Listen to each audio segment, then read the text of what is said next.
The NBA Finals has this incredible way of twisting the knife.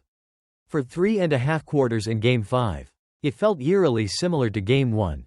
The Oklahoma City Thunder, on their home court, were the more aggressive, more dominant team. Their defense was smothering, their shots were falling, and they built a lead that stretched to 18 points. Yet, the Indiana Pacers, those incredible comeback artists, just kept hanging around, always within striking distance. Then, the inevitable happened. Behind an epic 13-point quarter from T.J. McConnell, the Pacers cut the lead all the way down to just 2 points in the third. Waves of concern, even panic, washed over the Paycom Center.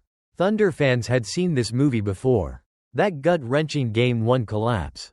And they absolutely did not enjoy the ending. But this time, it was different. This time, the Thunder refused to let Game 5 become a repeat of Game 1. And that came down to two absolutely critical factors. Factor 1. The hobbled Haliburton. The first, and perhaps most heartbreaking, reason the Pacers' comeback fell short. Tyrese Haliburton was hobbled. He clearly wasn't the premier playmaker capable of capping off a rally. Haliburton slipped on a drive midway through the first quarter and appeared to aggravate his right calf, the very same one that had him limping slightly after Game 2. He left the game, went to the locker room, and while he returned and played 34 minutes, it looked like he had trouble pushing off that right leg. He's not 100%. It's pretty clear, Pacers coach Rick Carlisle said post-game. But I don't think he's going to miss the next game. We were concerned at halftime. And he insisted on playing. I thought he made a lot of really good things happen in the second half. But he's not 100%. Haliburton himself, ever the competitor, walked into his press conference without a limp, but acknowledged, "It's the finals. Man, I've worked my whole life to be here and I want to be out there to compete.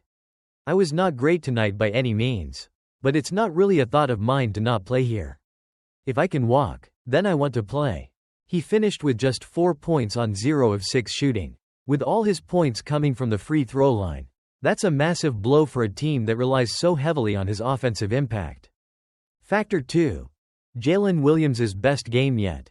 The second reason Game 5 wasn't a redo of Game 1, this was, without a doubt, Jalen Williams' best game of the playoffs. The Thunder's number 2 option was their best player on Monday night, scoring a playoff career-high 40 points. His relentless scoring, particularly in clutch moments, continuously fended off the Pacers' surges. The result was a 120-109 Oklahoma City win that now has the Thunder just one victory away from their first championship. Indiana heads home for a must-win Game 6 on Thursday. The Pacers' Achilles heel, turnovers. Despite Haliburton's limited play, the Pacers, true to their identity, still fought back. Pascal Siakam, playing another monster game, scored 18 of his team-high 28 points in the second half. He led a furious 11-3 run that drew Indiana within one stinking bucket. 95-93. With 8:30 to play. It was an incredible fight. A moment that made those 18,000 plus Thunder fans hold their breath. But the Thunder, as they've done all season, responded. Their season-long superpower, their league-leading, historically larcenous defense, broke Indiana's back. After that frantic Pacers comeback, OKC immediately unleashed a 10-4 jolt, then followed with 4 straight steals leading to 8 straight points, effectively doubling their advantage and finally reaching escape velocity. This sequence highlighted Indiana's biggest weakness in Game 5, turnovers. The Pacers coughed up the ball 23 times, leading to a staggering 32 points for Oklahoma City. "That's the game. We've got to do a heck of a lot better there," Carlisle stated bluntly. Shockingly, the 4 turnovers that effectively ended the game came off the fingertips of starters Haliburton and Andrew Nembhard, Indiana's 2 best guards. Even T.J. McConnell, who was brilliant with 13 points in the third quarter, felt the toll. Carlisle admitted he saw McConnell's fatigue almost immediately in the fourth. A tough reality given their reliance on him. What's left for Game 6? Carlisle now has 2 days to analyze every second of Game 5. Figuring out how to help his players protect the ball against this suffocating Thunder defense. He'll be praying that Haliburton can provide more in Game 6, even if he's not 100%. Haliburton, for his part, vowed to play, saying, "If I can walk, then I want to play." Pascal Siakam echoed that sentiment, calling Haliburton their rock all year, and asserting, "He's fighting and he's going to give us everything he's got." The Pacers had their golden opportunity in Game 5, and they squandered it. Now, they find themselves needing to win on Thursday to stay alive and force a Game 7. "We've had our backs against the wall many different times.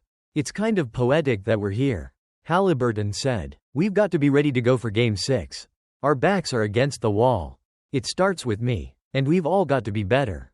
The Thunder are on the brink of history. The Pacers are fighting for their season, hoping their comeback king mentality can produce one more miracle.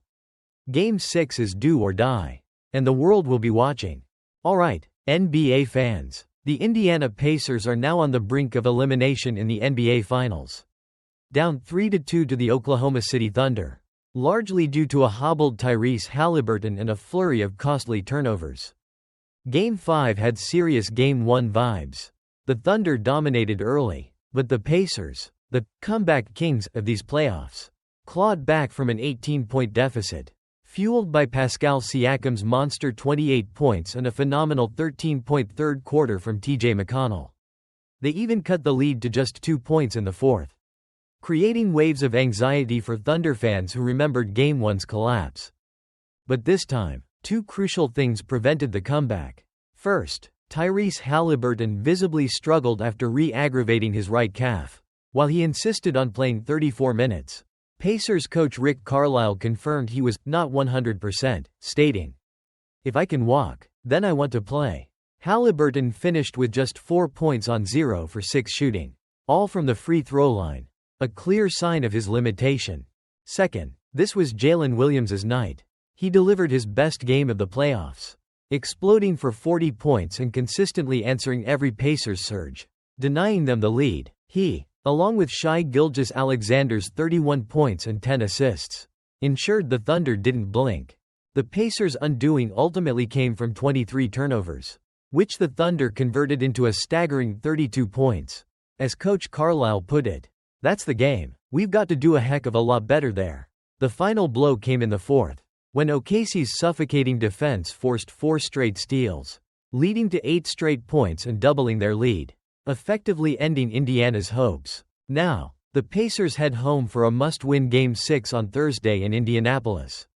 They've lost 2 straight for the first time since March and trail in a series for the first time this postseason. While Haliburton vows to play, his health, combined with Indiana's need to protect the ball, will be paramount if they hope to force a decisive Game 7. Can they find anything left in the tank to extend their improbable run? We'll find out Thursday.